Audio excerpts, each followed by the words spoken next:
정부 정책의 행간을 읽고 대응할 준비가 되었나요? 강인하고 담대한 마음가짐으로 견딜 때는 견디고 지를 때는 지를 준비를 해야 합니다. 타이밍을 잡는 감각도 필요하지만 냉철한 두뇌도 필요합니다. 지금까지 보지 못했던 가장 강력한 부동산 대책을 파헤쳐 보겠습니다. 627 부동산 대책. 제 채널에 오신 분들 환영합니다. 모든 부동산은 코피스로 통한다. 코피스 빌딩 TV. 정부 출범 23일 만에 강력한 대출 규제책이 발표되었습니다. 얼마나 강력한 규제였는지는 시장의 반응을 통해 나타나고 있습니다. 대출 규제 하루 만에 서울 집값 2억이 빠졌다. 10억 집이 6억이 됐다. 서울 집값 반토막. 하루에도 수십 통씩 빗발치던 문의가 하루 만에 뚝, 매수세가 급속히 위축. 전문가들 사이에서 유사일의 가장 강력한 규제라고 합니다. 627 대책의 핵심을 7가지 항목으로 정리해보았습니다. 그중 가장 강력한 내용은 주담대 한도를 6억으로 일괄 규제한 것이고요. 다주택자는 실질적으로 대출을 전혀 받을 수 없게 한 점, 그리고 6개월 내 기존 주택 처분 의무나 전입 의무를 강화한 점이라고 봅니다. 짧지만 핵심적인 부분을 살펴보겠습니다. 저는 아래와 같이 총 7가지 항목으로 요약해 보았습니다.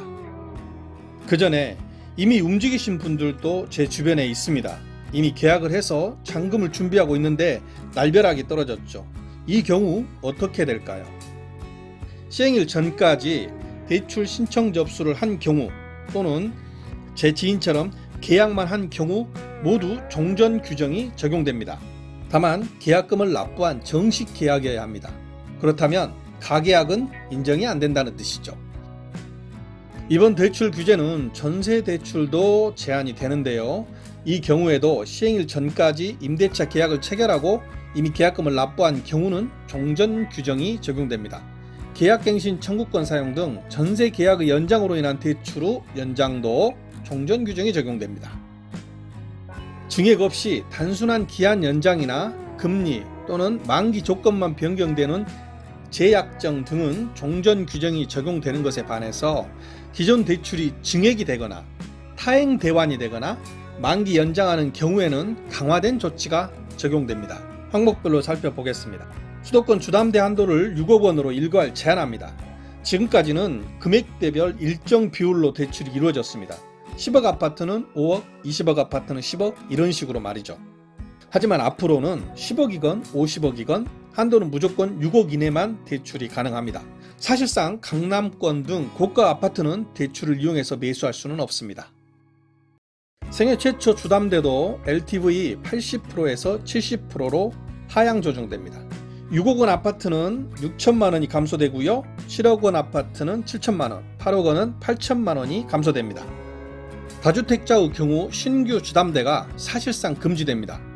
종전에는 다주택자의 추가주택 구매의 경우에도 대출이 가능했지만 이제는 비규제지역이나 규제지역 모두 LTV 0%로 대출이 거의 불가능합니다. 1주택자가 기존 주택 처분을 조건으로 매입한 경우에는 LTV 70%와 50%가 유지됩니다. 하지만 종전에는 2년 내 처분하면 되던 것을 이제는 6개월 내에 처분해야 합니다. 중요한 건 명의 이전 완료를 의미합니다. 보통 계약하고 2, 3개월 정도 등기 기간이 필요하다는 것을 감안하면 바로 팔아야 합니다. 갈아타기 과정에서 양도세 감면을 이용한 투자도 이제는 불가능합니다. 또한 6개월 내에 전입도 해야 합니다. 생애 최초 주택의 경우에 종전에는 전입 의무는 없었습니다. 하지만 이제는 무조건 전입해야 합니다. 소유권 이전 조건부 전세대출이 전면 금지됩니다. 전세 놔서 잔금 치르려고 하던 분들 이제 모두 불가능합니다. 대출 만기 기간을 늘려서 대출액을 늘리려고 했던 관행을 전면 차단했습니다. 30년 이상 대출 기간을 잡을 수 없습니다. 또한 생활안정자금 목적으로 주담대를 취급할 수 없도록 금지했습니다. 이번 대출은 정책형, 서민형 대출도 규제를 하고 있습니다. 매매와 관련된 디딤돌 대출을 살펴보면 일반적인 경우에는 2억 5천 한도를 2억으로 낮추고 있고요.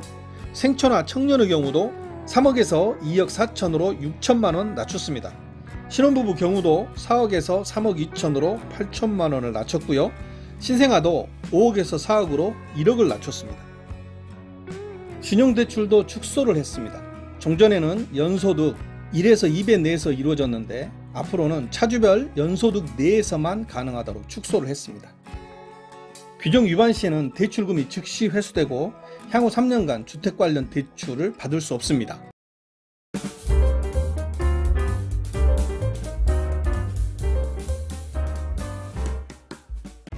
6.27 대책이 발표되기 직전 부동산 시장은, 아니 정확히는 아파트 시장은 정말 심각했습니다.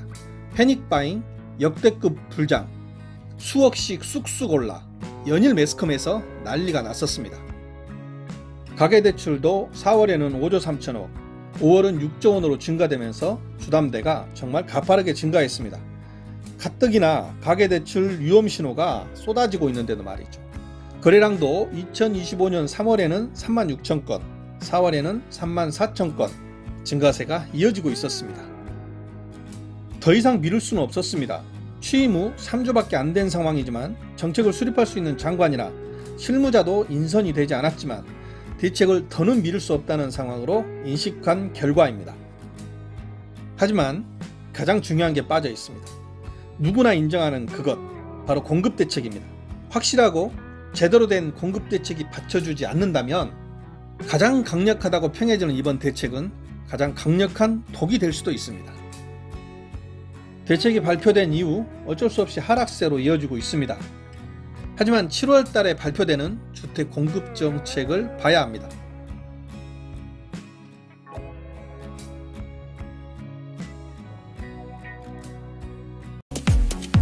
한 걸음 한 걸음 건물주로 가는 길. 지금은 코피스 빌딩 TV입니다.